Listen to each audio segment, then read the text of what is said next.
I think Congressman Ken Buck, I was reading all of these articles, and what he said really sums it up. He says the government was directing private companies. The FBI is meeting with them on a weekly basis, right?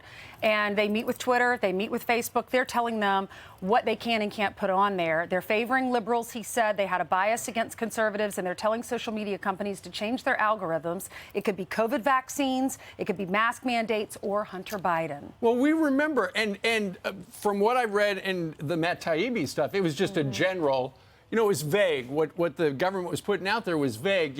Expect there could be some sort of Russian interference. But we knew that because going back to 2016, it was all about Donald Trump and Russia. But then they said it could involve Hunter Biden, and it will be in the month of October. Right, but it was always vague. They never had any specifics. And I was reading Andy McCarthy's article in the New York Post today and said that's the way the feds operate for the most part. At that time, everybody was expecting some sort of something. We didn't know what it was. But the key is the people at Twitter took that vague admonition and they ran with it because they wanted to put their thumb on the scale and help Correct. Joe Biden. We didn't know what it would be or what it was, but the FBI did. FBI had the laptop since late 2019. They knew precisely it wasn't hacked material. So if you're sitting on a laptop for months and months, 8, 9 months, then you're briefing social media companies, look out for this leak and dump that's coming in October. Then you are, that's why this is the cover of the New York Post is the Fed lies. The story here is the Feds knew about the Hunter Biden laptop. They knew it wasn't leaked material. So they worked the refs. They pre-bunked it, to use Miranda Devine's phrase, so that when it did come out at Twitter, Twitter said, well, we've been hearing about this. Right. And it gives them an excuse to suppress it completely. Maybe that's why they kept it so vague. Well, because then they didn't have to say it's going to be the laptop story. If you say, oh, it's a laptop story, they ask more questions. If you say, oh, there's chatter about something, make sure you suppress it, then they do your bidding. Well, that's the corruption. Pete, I don't know, and none of us know for sure that the FBI had even looked at the laptop. At that point in 2019, we don't know that they actually had looked at it. John Paul Isaac gave it to them, agents specifically. Absolutely. They gave it to him and the people at FBI headquarters of the DOJ. Remember those 50 intel officers? They all said Russian collusion. It had the earmarks of Russian collusion. So anyway, I know a lot of people are looking at what Twitter put out, and they're saying, there was no smoking gun. I think there is a smoking gun. And the smoking gun is that it worked. That story about the laptop was censored, and did it change the outcome of the election? We don't know for sure, but we do know that there have been polls that have shown that had people known about the Hunter Biden story and how Joe Biden may or may not have been involved ultimately in the Biden family, that could have changed their vote. Ultimately, would it have changed the outcome of the presidential?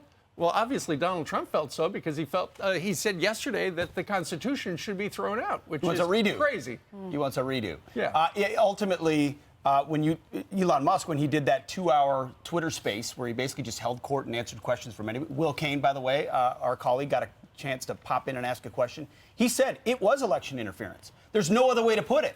Twitter was working for the DNC, and Twitter is a reflection of San Francisco society. It's 99% Democrat donations. They were a willing component in the suppression of a story that definitely constitutes election interference. Well, the media, if they are reporting it, they're attacking the people who are reporting it.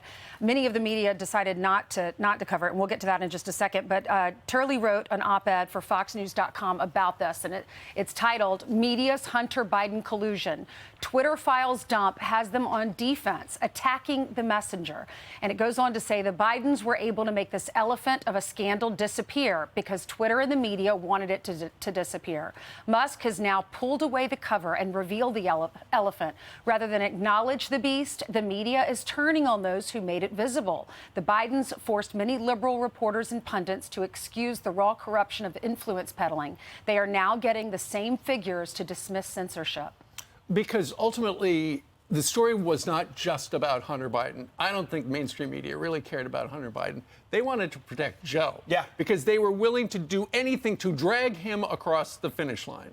And, when you look at the television networks, the coverage Friday, Saturday, and Sunday, according to Fox tracking, the big three didn't even touch it. CNN did 10 minutes. MSNBC did 3 minutes. And that tells you a lot. Why wouldn't they do that story? Why would they tattle on their buddies? Why would they do that? That's why they don't. But here's the thing. If other news, they don't want anyone to know what happened at Twitter. They don't want to know that they were censoring articles that could have changed the election results. But ultimately, if Hunter Biden, and I do believe Hunter Biden's going to be charged with something, don't know what.